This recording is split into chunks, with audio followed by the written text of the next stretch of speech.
Okay, this video covers probably the biggest trap of refinancing.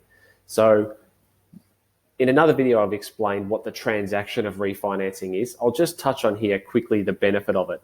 So the concept is basically you already have a loan in place with one bank and another bank is offering a better interest rate. So in a worked example here, if a loan amount is $500,000 and a borrower has a current interest rate of 3.5%, their interest cost per year would be $17,500.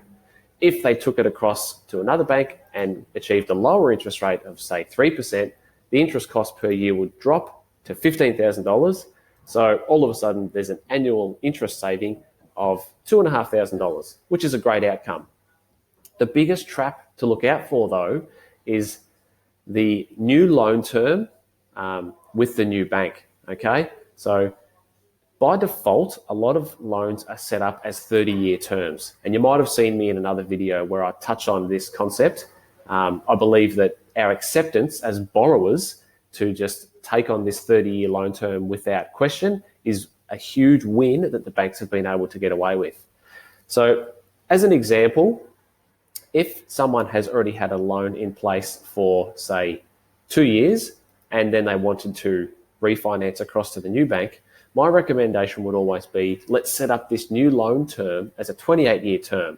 So that way, the total journey of your loan is 30 years, as opposed to if you've already had the loan in place for 2 years and then set up a new loan with a new bank as a 30-year term, because that would, in actual fact, turn it into a 32-year loan term. So it doesn't seem like a huge, decision at the time, but it is huge. I'll take you through a worked example here. So a $500,000 loan at 3%, if this was the loan that was being activated when we refinanced, the new 30-year term getting set up would incur interest over the journey of the loan of just under $259,000.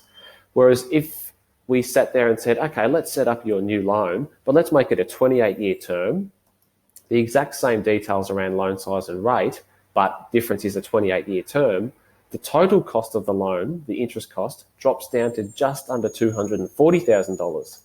So the difference between those two is around, it's a $19,000 decision that you make whether you set up a new 30-year term or a 28-year term, which really, that's a lot of money. There's no arguing that. So that's a $19,000 decision based on the examples and the interest rates I've gone through. But the point is, I really, really feel that it's important to consider the loan term and not just immediately go to the default 30-year option when you're refinancing your home loan.